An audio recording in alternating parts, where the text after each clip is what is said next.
ஆதியாகமம் 11ஆம் அதிகாரம். கர்த்தர் மோசேயையும் ஆரோனையும் நோக்கி, நீங்கள் இஸ்ரவேல் புத்திரரோடே சொல்ல வேண்டியது என்னவென்றால், பூமியில் இருக்கிற சகல மிருகங்களிலும் நீங்கள் புசிக்கத்தக்க ஜீவ ஜந்துக்கள் யாதெனில், மிருகங்களில் விரிகுளம்புள்ளதாயிருந்து குளம்புகள் இரண்டாக பிரிந்திருக்கிறதும் அசை போடுகிறதுமானவைகளை எல்லாம் நீங்கள் புசிக்கலாம். ஆனாலும் அசை போடுகிறதும் விரிகுளம்புள்ளதுமானவைகளில் ஒட்டகமானது அசை போடுகிறதா இருந்தாலும் அதற்கு விரிகுளம்பில்லாதபடியால் அது உங்களுக்கு அசுத்தமாயிருக்கும். குழி முசலானது அசை போடுகிறதா இருந்தாலும் அதற்கு விரிகுளம்பில்லை, அது உங்களுக்கு அசுத்தமாயிருக்கும். முயலானது அசை போடுகிறதா இருந்தும் அதற்கு விரிகுளம்பில்லை, அது உங்களுக்கு அசுத்தமாயிருக்கும். பன்றியின் குளம்பு விரிகுளம்பும் இரண்டாக பிரிந்ததுமாயிருந்தும் அது அசை போடாது, அது உங்களுக்கு அசுத்தமாயிருக்கும். இவைகளின் மாம்சத்தை புசிக்கவும் இவைகளின் உடல்களை தொடவும் வேண்டாம், இவைகள் உங்களுக்கு தீட்டாய் இருக்க கடவுது. ஜலத்தில் இருக்கிறவைகளில் நீங்கள் புசிக்கத்தக்கது யாதெனில், கடல்களும்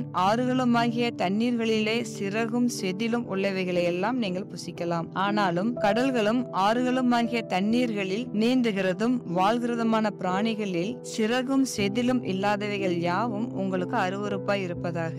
அவைகள் உங்களுக்கு அருவருப்பாய் இருக்க கடவுது. அவைகளின் மாம்சத்தை புசியாதிருந்து அவைகளின் உடல்களை அருவருப்பீர்களாக.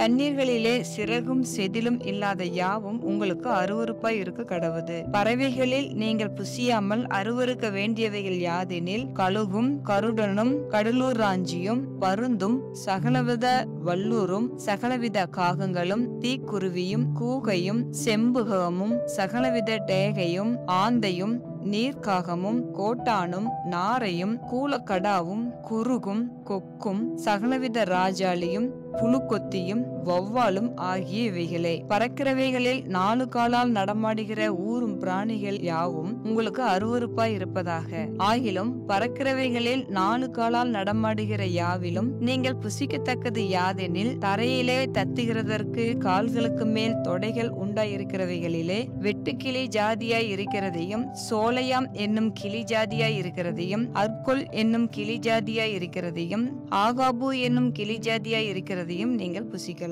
பறக்கிறவைகளில் 4 காலால் நடமாடுகிற மற்ற யாவும் உங்களுக்கு அருவருப்பாய் இருப்பதாக. அவைகளாலே தீட்டுப்படுவீர்கள். அவைகளின் உடலை தொடுகிறவன் எவனும் சாயங்காலம் மட்டும் தீட்டுப்பட்டிருப்பான். அவைகளின் உடலை சுமந்தவன் எவனும் தன் வஸ்திரங்களை தோய்க்க கடவன், அவன் சாயங்காலம் மட்டும் தீட்டுப்பட்டிருப்பான். விரி நகங்கள் உள்ளவைகளாய் இருந்தும் இரு பிளவான குளம்பில்லாமலும் அசை போடாமலும் இருக்கிற மிருகங்கள் யாவும் உங்களுக்கு அசுத்தமாய் இருப்பதாக.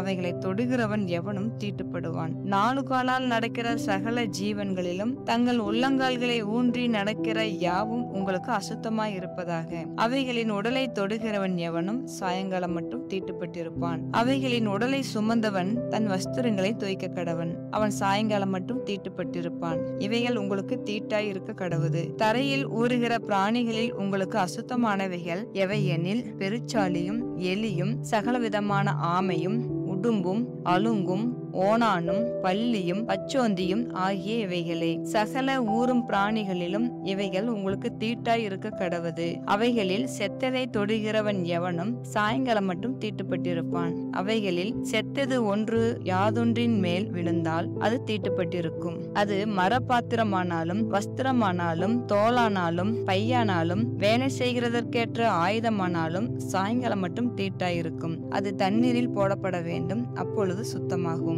அவைகளில் ஒன்று மண்பாண்டத்திற்குள் விழுந்தால் அதற்குள் இருக்கிறவை யாவும் தீட்டுப்பட்டிருக்கும், அதை உடைத்து போட வேண்டும். புசிக்கத்தக்க போஜன பதார்த்தத்தின் மேல் அந்த தண்ணீர் பட்டால் அது தீட்டாகும். குடிக்கத்தக்க எந்த பானமும் அப்படிப்பட்ட பாத்திரத்தினால் தீட்டுப்படும். அவைகளின் உடலில் யாதொன்று எதின் மேல் விழுதோ அதுவும் தீட்டுப்படும். அடுப்பானாலும் மண் தொட்டியானாலும் தகர்க்கப்படுவதாக. அவைகள் தீட்டுப்பட்டிருக்கும். ஆகையால் அவைகள் உங்களுக்கு தீட்டாயிருக்க கடவுது. ஆனாலும் நீரூற்றும் மிகுந்த ஜலம் உண்டாகிய கிணறும் சுத்தமாயிருக்கும். அவைகளில் உள்ள உடலை தொடுகிறவனோ தீட்டுப்படுவான். மேற்சொல்லியவைகளின் உடலில் யாதொன்று விதைத்தானியத்தின் மேல் விழுந்தால் அது தீட்டுப்படாது. அந்த உடலில் யாதொன்று தண்ணீர் வார்க்கப்பட்டிருக்கிற விதையின் மேல் விழுந்ததானால் அது உங்களுக்கு தீட்டாயிருக்க கடவுது. உங்களுக்கு ஆகாரத்துக்கான ஒரு மிருகம் செத்தால் அதன் உடலை தொடுகிறவன் சாயங்காலம் மட்டும் தீட்டுப்பட்டிருப்பான். அதன் மாம்சத்தை புசித்தவன் தன் வஸ்திரங்களை தோய்க்க கடவன், அவன் சாயங்காலம் மட்டும் தீட்டுப்பட்டிருப்பான். அதன் உடலை எடுத்து போனவனும் தன் வஸ்திரங்களை தோய்க்க கடவன். அவனும் சாயங்காலம் மட்டும் தீட்டுப்பட்டிருப்பான். தரையில் ஊறுகிற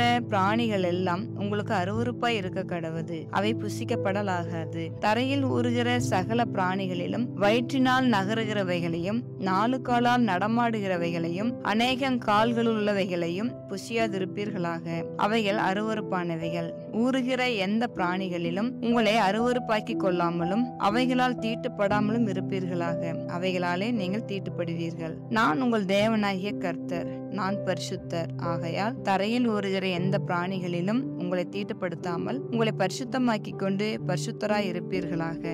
நான் உங்கள் தேவனாய் இருக்கும்படி உங்களை எகிப்து தேசத்திலிருந்து வரப்பண்ணின கர்த்தர். நான் பரிசுத்தர். ஆகையால் நீங்களும் பரிசுத்தராய் இருப்பீர்களாக. சுத்தமானதற்கும் அசுத்தமானதற்கும் புசிக்கத்தக்க ஜந்துக்களுக்கும் புசிக்கத்தகாத ஜந்துக்களுக்கும் வித்தியாசம் பண்ணும் பொருட்டு மிருகத்துக்கும் பறவைகளுக்கும் தண்ணீர்களில் நீந்துகிற சகல ஜீவ ஜந்துக்களுக்கும் பூமியின் மேல் ஊறுகிற சகல பிராணிகளுக்கும் அடுத்த பிரமாணம் இதுவே என்று சொல்லுங்கள் என்றார் என்பதே.